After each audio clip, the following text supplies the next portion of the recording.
Hi there, it's Tiffany of Clarity, Confidence, Courage. Welcome or welcome back. Today, I'm going to be diving into a topic that you actually may be experiencing right now. And it's a topic that may be sensitive if you don't realize that you're in it, if you don't understand why you're experiencing this. And that topic is crisis-oriented living. Crisis-oriented living is a state of being where you feel like you're constantly putting out fires. You're constantly dealing with drama. You're constantly trying to navigate one crisis after another crisis after another crisis. And you're struggling to find peace just in your daily life. Trust me when I tell you, I've been there. I know what it's like. But before we jump into more about crisis-oriented living and understanding how to overcome it, I want you to hit that like button. I want you to share this video with other women, and I want you to subscribe to the channel if you have not already subscribed. Because of course, this channel is for women, about women, to heal, helping women to understand that they are confident, that they have courage, and they can live a life of their dreams. So be sure to share, like, and subscribe. Now, crisis-oriented living can make you feel like you're in a perpetual state of emergency. It's characterized by constant stress, anxiety, and constantly feeling overwhelmed. For many women, it can affect our hormones, it can affect our menstrual cycles, it can exacerbate stomach issues, or if you have IBS, it can just make it worse. It can cause hair loss, it can cause weight gain or weight loss. And of course, all of this can contribute to an increased level of cortisol, which makes us feel like we're always in that fight, flight, fawn, or freeze mode, like we're trying to just survive. And if you suffer from an autoimmune disease, then crisis-oriented living just makes that worse. And for some women, that type of lifestyle has probably contributed to their autoimmune disease. So why do we fall into this pattern of crisis-oriented living? There are many factors at play, but one common thread is the tendency to prioritize other people's needs above our own. We may feel like we have a sense of obligation to be everything to everyone, which leads us to neglecting our own well-being in the process.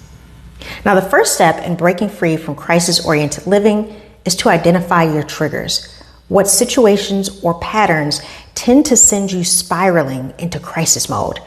It could be saying yes to too many commitments, just having too much on your plate and your calendar, and in turn, neglecting self-care or struggling with perfectionism. Everything has to be perfect. It can't be wrong at all. Another reason that you engage in crisis-oriented living is that you may have grown up in a situation or a household that was chaotic, or it was unstable. Maybe you were homeless or constantly moving around. So if that was part of your childhood, then crisis-oriented living for you probably seems normal, even if the behavior is causing you pain. So yes, childhood definitely can affect you in adulthood, especially when it comes to crisis-oriented living. It's really important for you to sit down and write out what your triggers are that make you feel like you're going into crisis mode. So where have you felt like you had to become the fixer or become the rescuer or really figure it out or really, make sure that this crisis stops? Once you've identified what your trigger is, it's time to take a close look at your boundaries. Boundaries are essential for protecting your time, your energy, and your mental health. Learning to say no when necessary and prioritizing your own needs first is crucial for breaking free from crisis-oriented living. Now, of course, if you need help establishing boundaries, be sure to check out my free workbook, Empower Boundaries. It's absolutely free. You can download it from my website. The link is in the description below.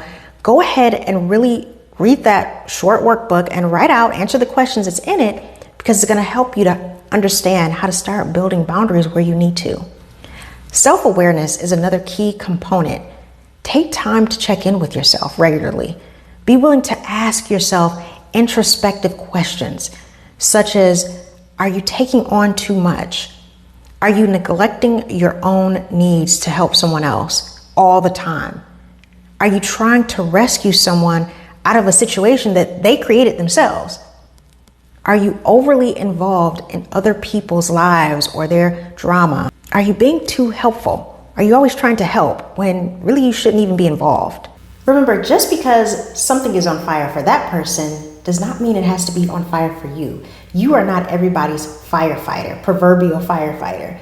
It's not your job to go and save everyone else. Sometimes you just gotta work on saving yourself. Sometimes you just gotta work on focusing on your household. You think that constantly being in crisis is normal because maybe that's, again, how you grew up, but it's not. And if you can't figure out what normal, healthy living is, then it might be time to talk to a therapist or a coach to help you understand what it means to feel relaxed, because you may have never felt relaxed before, which is the reason why you're always in crisis mode, because you don't know what the antithesis of crisis would feel like.